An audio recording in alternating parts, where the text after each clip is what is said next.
ይኸውልህ ዳዊት አሁን አንተ ትልቅ ልጅ ሆናል እና ከአንተ ብዙ ነገር ይጠበቃል። ቤተሰቦችህን መርዳት አለብህ፣ ራስህን መለወጥ አለብህ። በጣም ብዙ ነገር ነው ከአንተ የሚጠበቀው። ዳዊት የት ነው እያላችሁኝ ነው?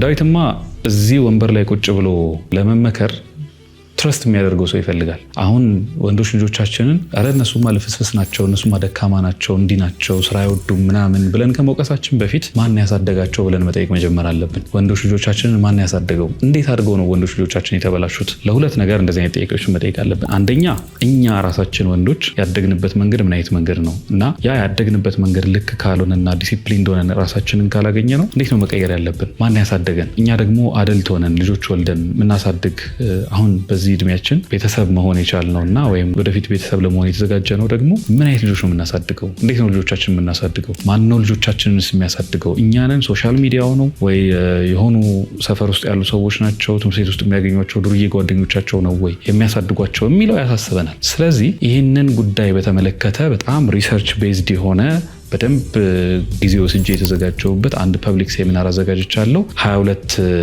ማዞሪያ ባታ ኮምፕሌክስ ህንፃ 3ኛ ፎቅ ላይ አቤል ሲኔማ ከቀኑ 8 ሰዓት ሐምሌ 11 እንገናኝ።